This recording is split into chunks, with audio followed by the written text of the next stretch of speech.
Plano, Texas, this is Hope in the Night, late night talk radio offering biblical hope and practical help. On the air for nearly 30 years, I'm Michael Hill here with author and speaker June Hunt. June, we introduced some short codes this past week, and my aunt said, "What's a short code?" And I wanted to explain what a short code is.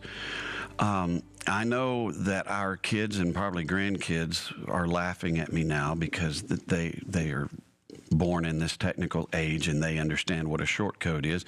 But she said, "What is a short code?" And I said, "Well, if you need information, instead of me giving a big long 1-800 number, it's a lot easier just to remember 70919. And you can text caller to 70919. And she said, "Well, there's not enough numbers. There's supposed to be 10 numbers to a telephone number." Yes, that is true. But a short code number kind of cheats that. And it's easy to remember 5 digits, 70919. And we have these short codes set up. If you want to be a caller, you can call or just text caller to 70919. For example, keys for our keys for living. Keys, you text keys to 70919. And what that will do is that will send you a text with a link in it where you click on the link and it'll take you right to the page where our keys for living is. If you'd like to be a caller, you text caller to 70919 and it will take you right to a page to fill out the sheet or the online web form to be a caller. If you would like customer support, you text support to 70919 and our customer support team will call you back or send you information. It's just, it shortens everything up and it makes us more efficient in getting help to people of what they need. And then there's, of course, and this is not to be a commercial, but we are a ministry, and to stay on the air, we have text give to 70919, and that will take you to the form where you can do online giving. You can do that on your phone or your computer. And it's just, I guess, the next generation of technology to connect listeners to a radio or television program. It's called short codes, and for those of our listeners, you can text keys. I'll advertise that right now. Any of our topics, and we have over 100 topics, you text keys to 70919. And if you don't see what you're looking for there, maybe it's a book or a CD, a music CD that you're needing, well, text support to 70919, and our tech support team will send you information. So that's the long and the short of the short codes. And is that available if they say, I need to see it, I need to write it out, get it in my head? Where do they catch or see all of these codes? Well, I'll be announcing them in the Hope for the Night segments when we come back on the air, but that will also be on our website. We'll be listing these on our website, but it's just a real thing that and it is easy. The new website, by the way. It is the new website. And what's wonderful about that website is when you go to the homepage, there'll be an Explore button right in the middle, and you hit Explore and punch in a topic, and all of these resources will come up. You could put, let's say, I've just been depressed, so I can put depression in the search topic, and all of the resources on depression will come up. And it is very easy to navigate now on the site. The very first thing that comes up is Because Hope Means Everything, and then the button right underneath it says Explore Resources, and then there is a search bar there, and popular searches are listed as anxiety, forgiveness, grief, verbal and emotional abuse. But let's say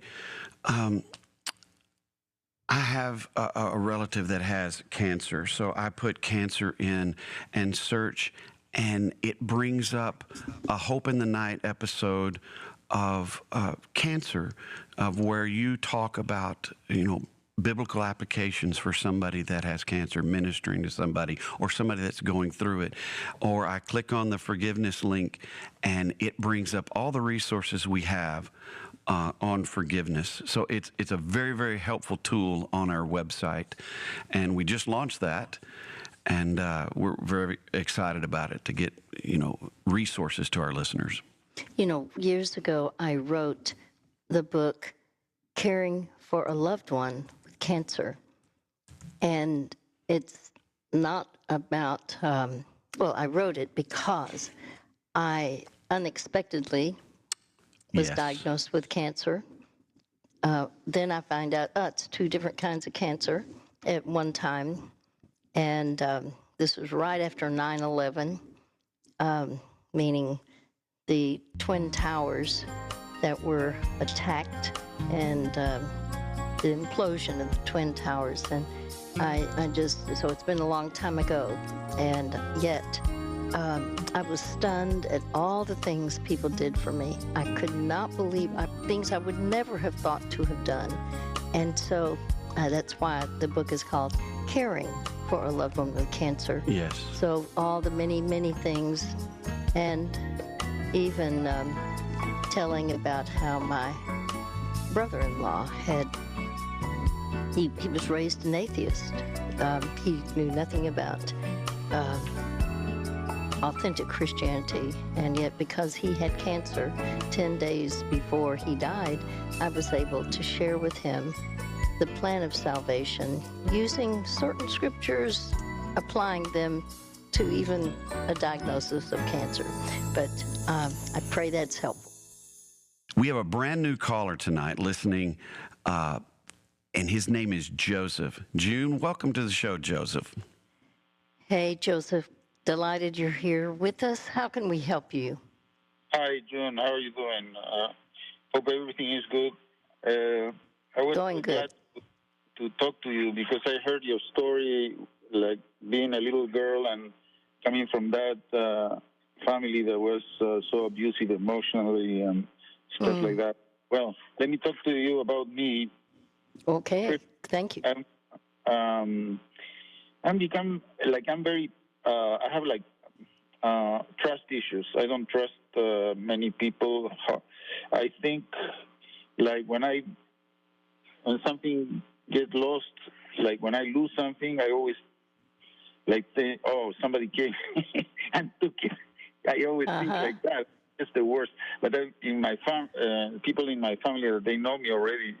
They already know me and say, oh, you always do that, but then later it shows up, so don't worry.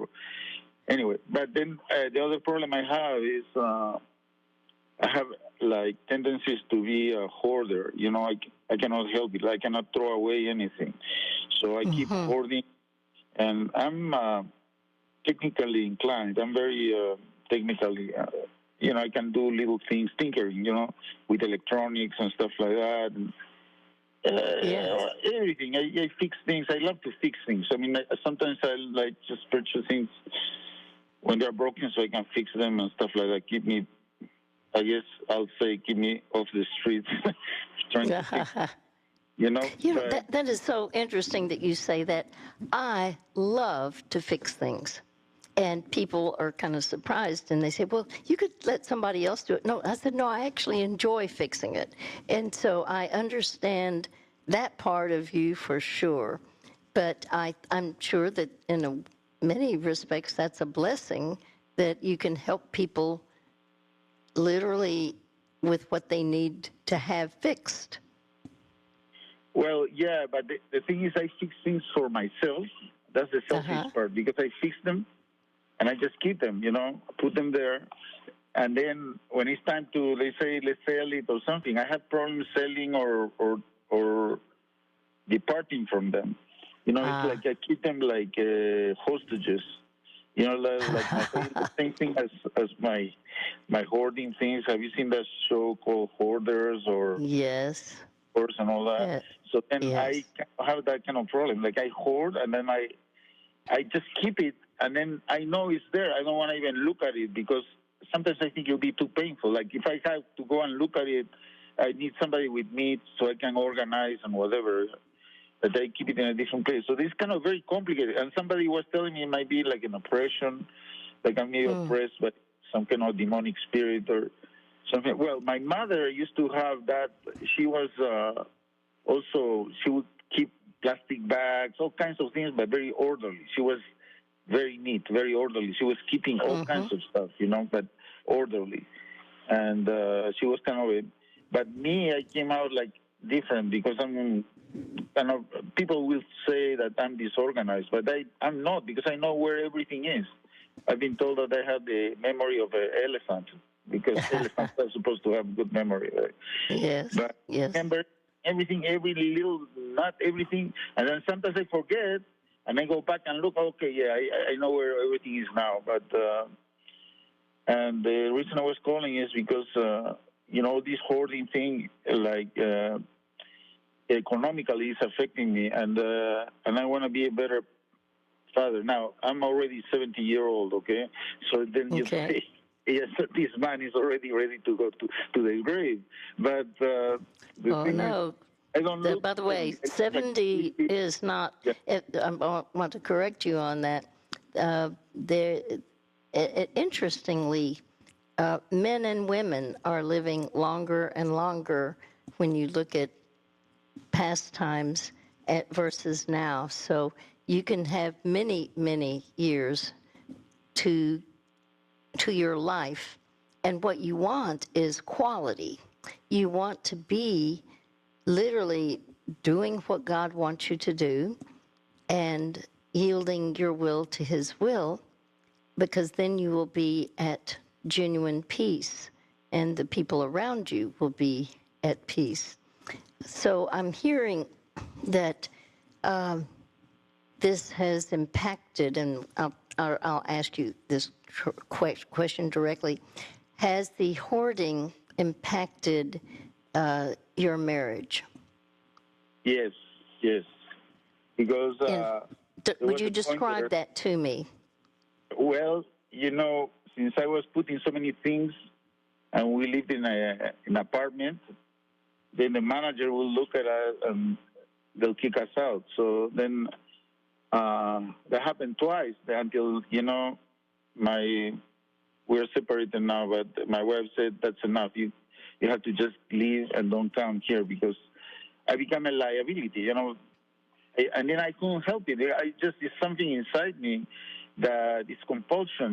Like I have to grab things, and especially if I find things that are in the street and I can repair them, I just grab them and try to fix them and stuff like that.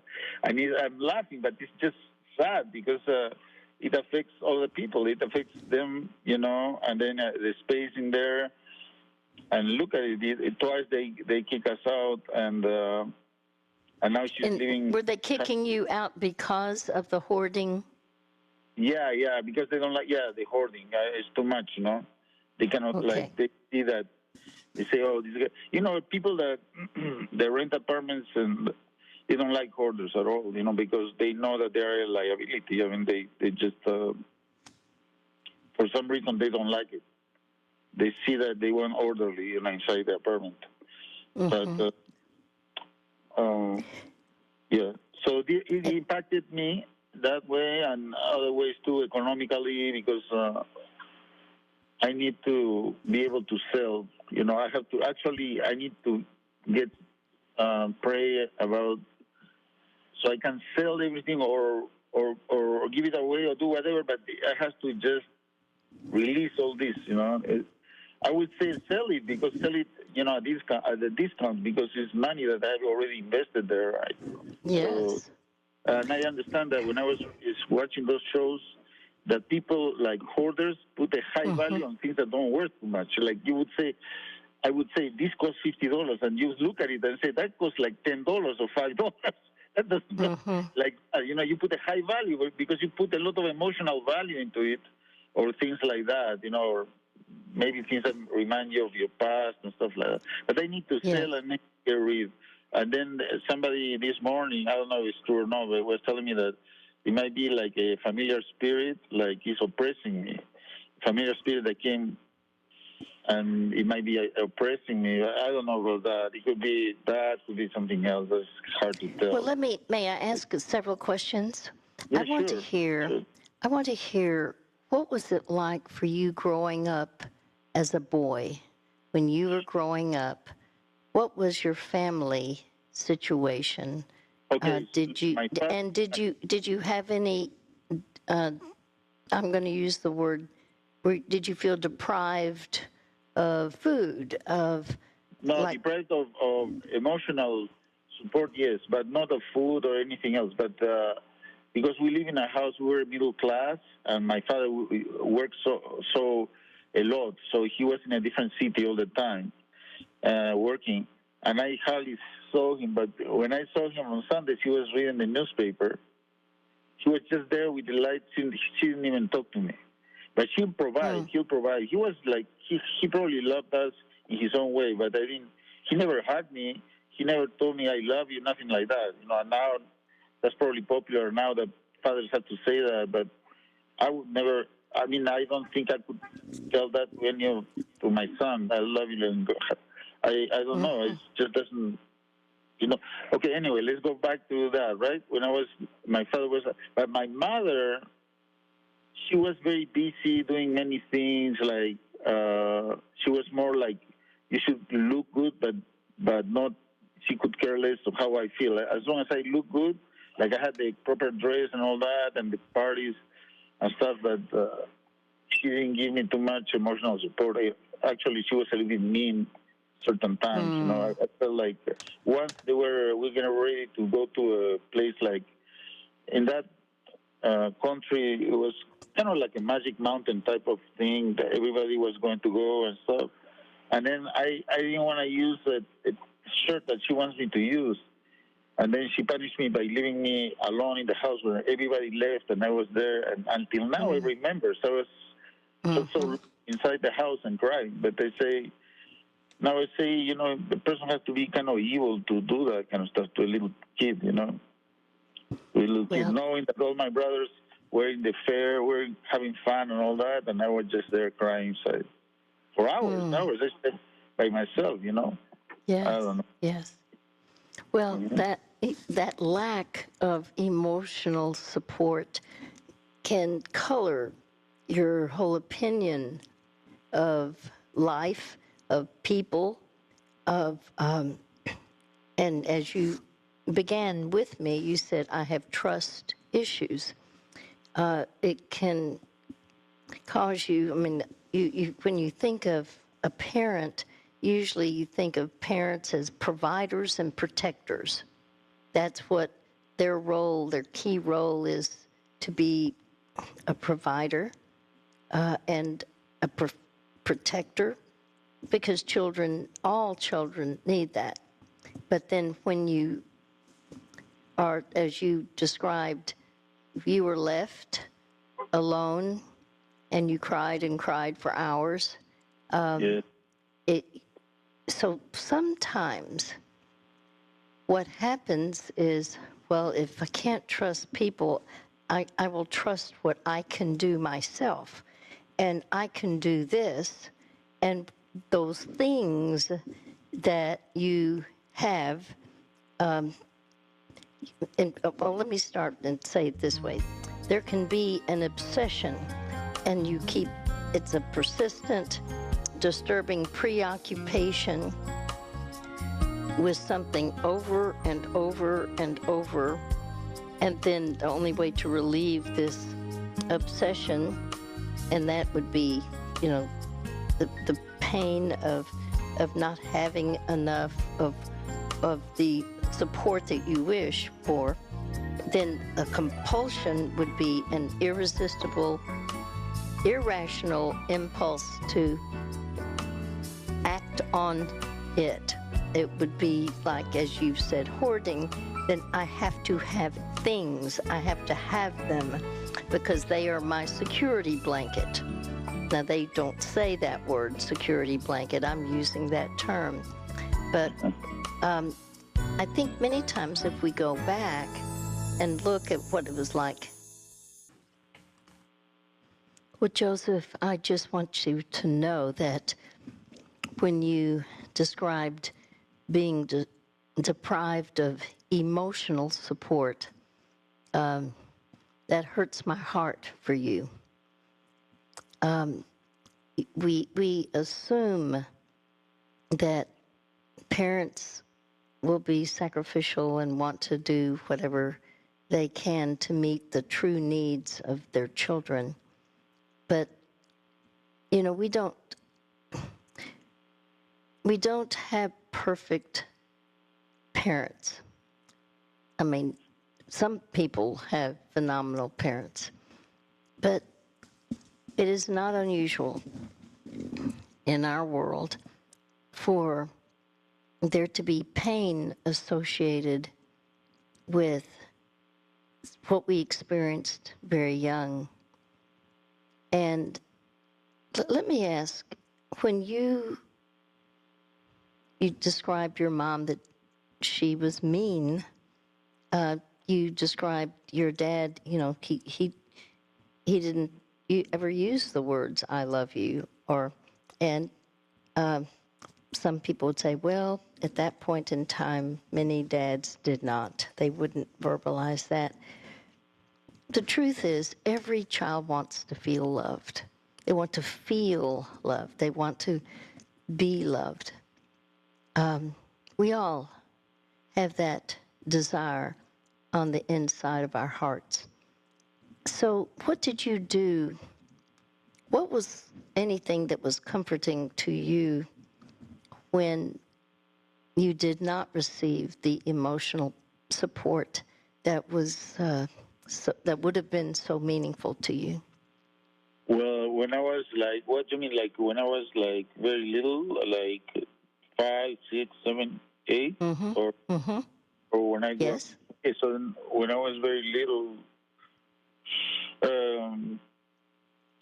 well, I saw my mom like she was just kind of changed. Like sometimes she was a little bit like if I get sick, and she'll make me like a delicious potato soup, and she treat me so nice, So then sometimes I was thinking when I'm sick she's nice. I mean, if I'm not sick she's very mean. I mean, like that. So then that's I noticed that. But and another thing I noticed is that now that I read some things about psychology, that like she had like a narcissistic personality. Like she was narcissistic. Okay. yeah, very worried about herself and her looks and all the creams in her face and stuff. So she will take me out to when she was buying things like so. In a way, I kind of learn about perfumes and stuff like that by looking at what she's doing. She's just buying things for her and stuff like that. But I don't know. I don't know what I did to overcome the emotional, the lack of like. But I had a grandmother, and my grandmother, she really did love me. So later in life, when I was like 17, I moved to my grandmother's house, and that's when I felt like happy because she really loved me. I felt she really loved me until her son came, the son of my grandmother, and I saw that she was giving like she was giving him a better breakfast than she was giving me. She was giving him. So I say, wow, she don't even. I mean, I was just kind of disappointed also because for some reason I wanted complete love. I didn't want to like share it with anybody for some reason. It was weird, but it's a funny story that why would I feel jealous? It's her own son, right? But and then so when you had that deeper pain because of the lack of emotional support, did you have certain things like I'm thinking about, I used to love teddy bears.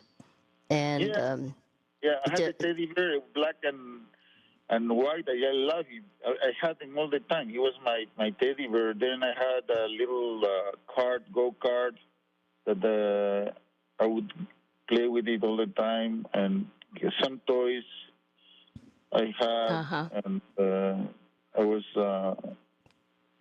and at that time, I like to disassemble things. I mean, I would like take screwdrivers and disassemble things to see what they had inside. I don't know whether that's. Oh, wow. Once they gave a nice train set to my older brother, a beautiful train set with it, and then they left. And I took a screwdriver and I disassembled the whole thing, and then when they came back, they were in shock, but they didn't tell my father because they said they keep it, and then now that I'm older, my brothers told me, you did this, you disassembled that thing. We were in shock where you did that. I don't even remember that, but that's what they said I did. But I remember I used to be tinkering, always looking at things and then going to mathematics and things that I could really prove and understand, but not for some reason. I don't know. I just felt like the only way that I can overcome that is by trying to be better than anybody at certain things. And the things that I know I could be better is mathematics and stuff like that. So I would study a lot of that. And at the end, I became like an engineer. You see, math is very logical.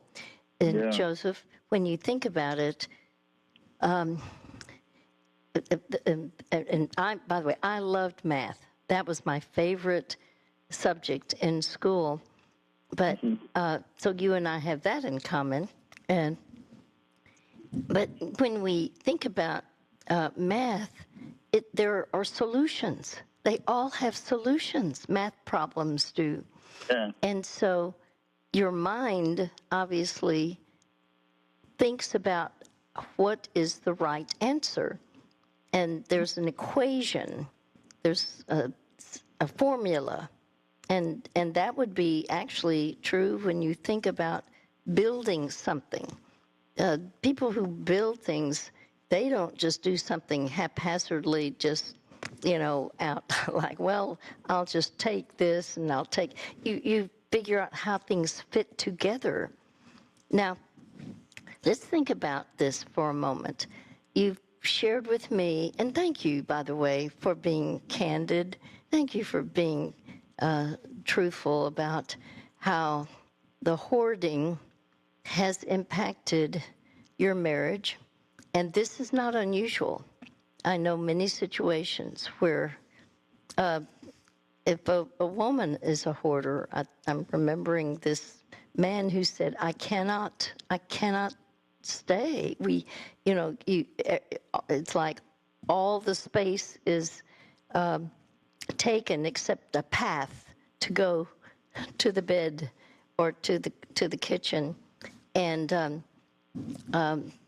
at times, there are those who will choose to keep all the hoarded items, and they're not being used. They can be in boxes, they can be in bags and all kinds of things, but it's the other person then doesn't feel important, doesn't feel prioritized, doesn't feel valued. And so that could end up, now I want you to think about this, that could mean that your wife, whom you're separated from right now, that she could feel deprived of emotional support, the very thing that was so painful to you as a child. Mm-hmm. Do you see the connection there? Yeah, so, she might think that those things are more important than... Exactly. It is exactly that. And the things at that time are, but this is what the Lord wants us to be in his perfect will. And he would not ever say things are more important than people. Jesus died on the cross for us as people. He didn't die for things. He died for people because that our need was to literally be able to have forgiveness of our sins, and he paid the price to literally pay the price for our sin, and he literally offers us full salvation because he loves us and cares about us. And so I'm going to go back to what hoarding really means. Hoarding is a persistent difficulty discarding or parting with possessions, regardless of their value, the financial value.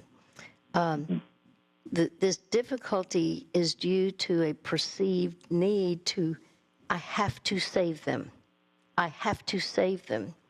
And there's distress that you could feel associated with discarding those items. Yes. And the difficulty of discarding possessions results in, therefore, the accumulation of possessions that either congest or clutter the active living areas. And it can compromise, actually, your human relationships.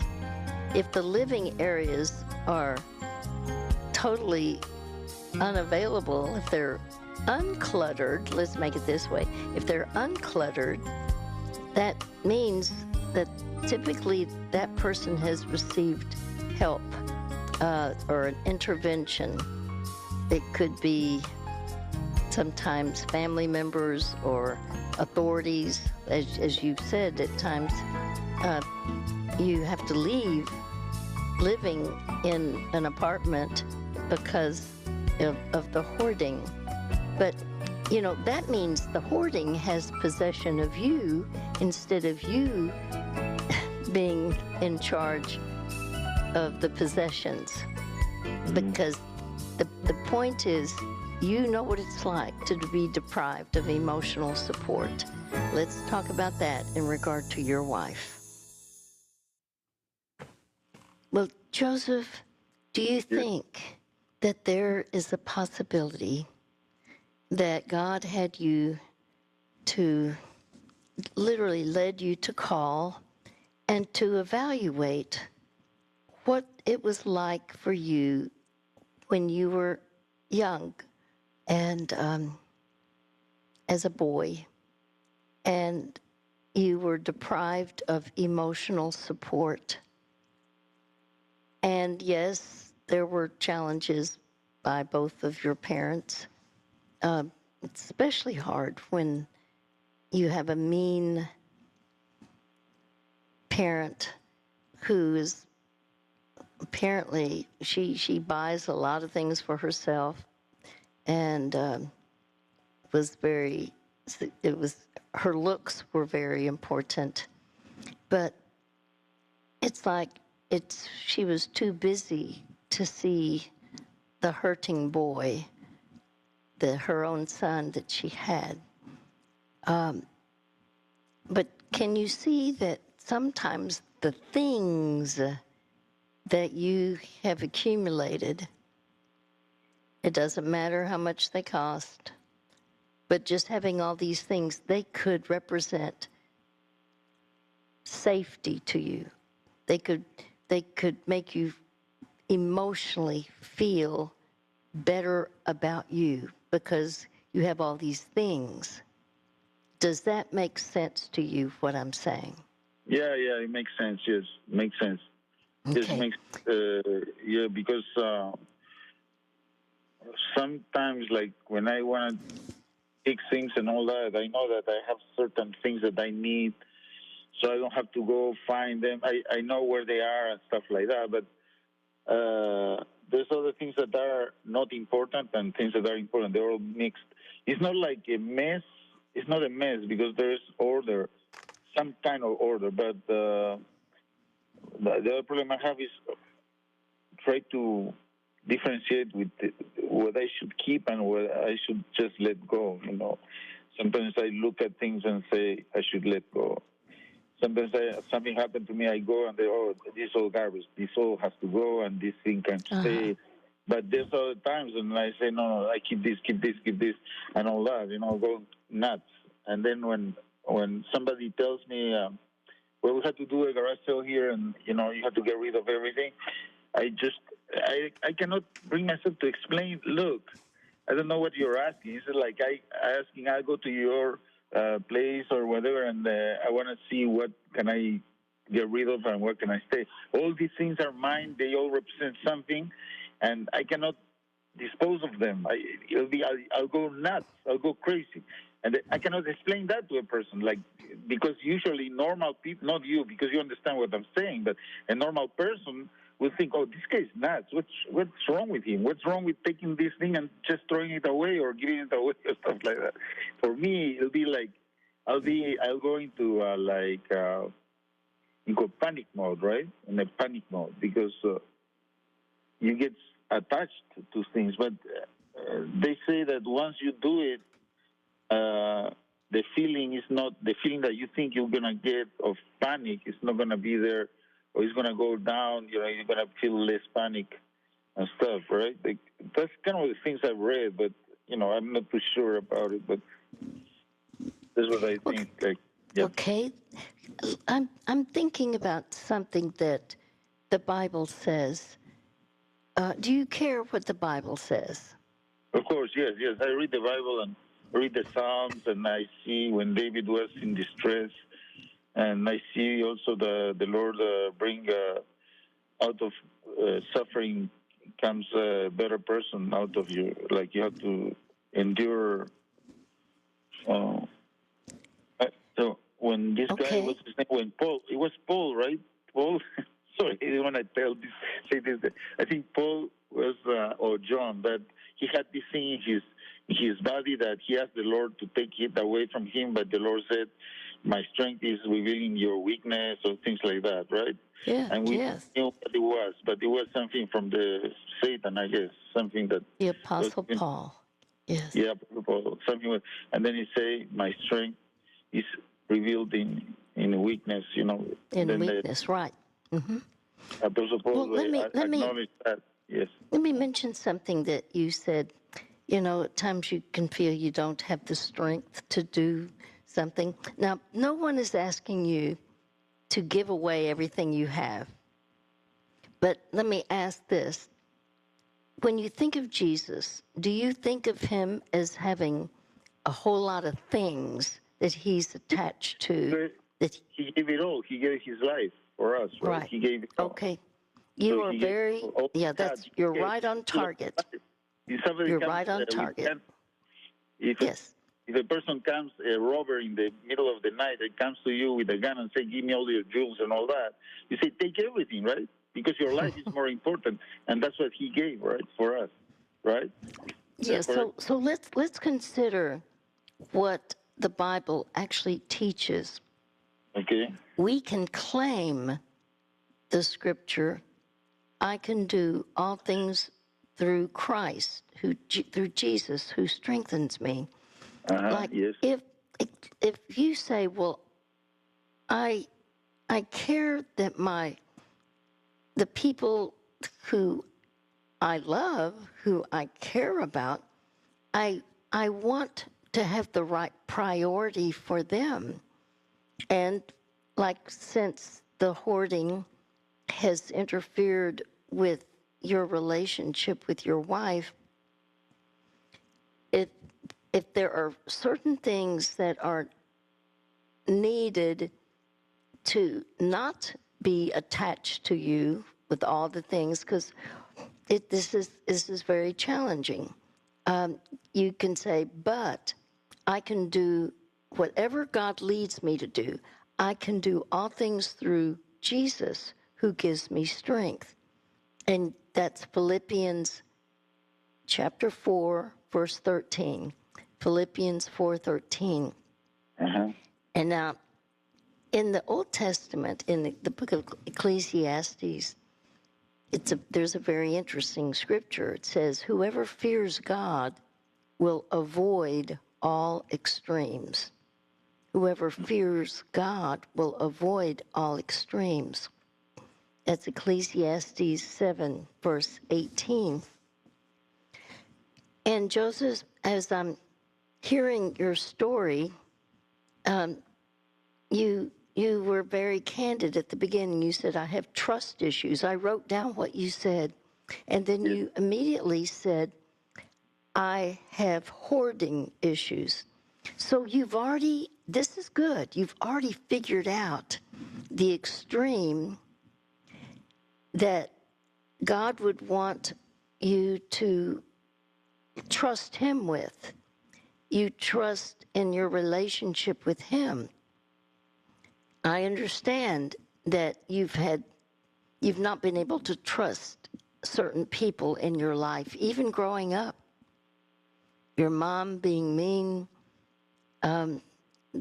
you did not receive emotional support from either your mother or father. But the things that you're attached to, they're not going to provide what is in God's will for you. You have a responsibility that I'm hearing you have when I asked, is it the hoarding that has contributed to the separation between you and your wife? And you were honest with me. You said yes. So it sounds like the Lord is literally answering your prayer for you to be the man God created you to be, like to be the husband God created you to be. Instead of prioritizing the things that hoarding represents, your wife needs to feel your emotional support. That's what you didn't have as a boy. But this is now something for you to be able to give to your wife, emotional support, by saying, okay, instead of me keeping all these things, I remember my mom one day said, oh, June, things are just things. Things are just things. And that's when I broke something that was valuable.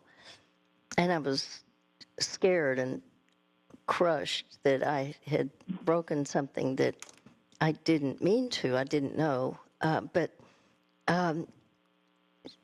her response, things are just things. She said, but if you had been hurt, that would have been another matter.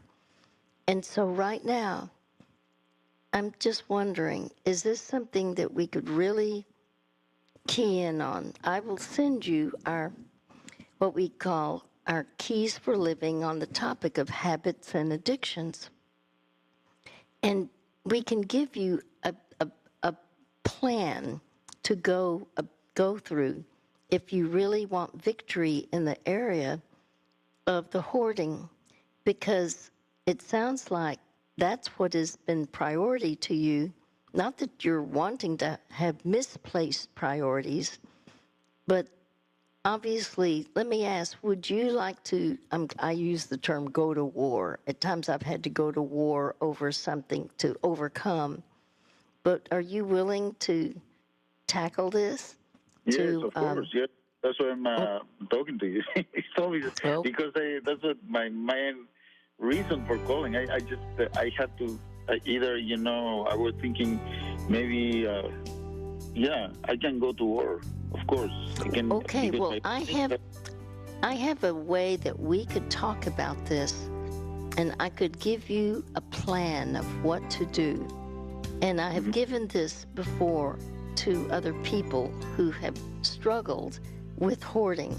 So would you like for us to talk another time?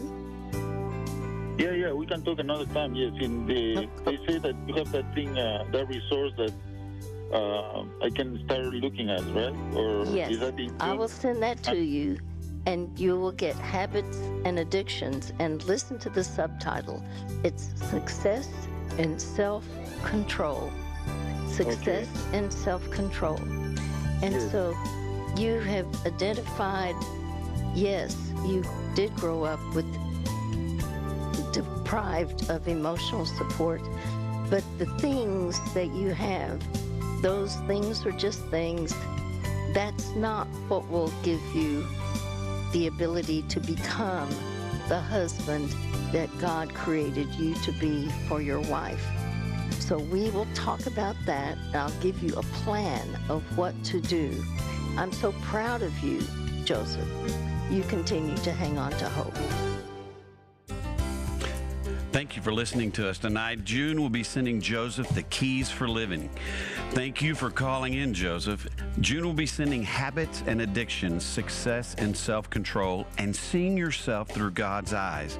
To keep resources being given free of charge to our callers and to keep this show on the air, please consider giving to hopefortheheart.org/give or text GIVE to 70919. Also, our program can be found on all major podcast platforms. Until next time, for June Hunt, I'm Michael Hill. Hang on to hope.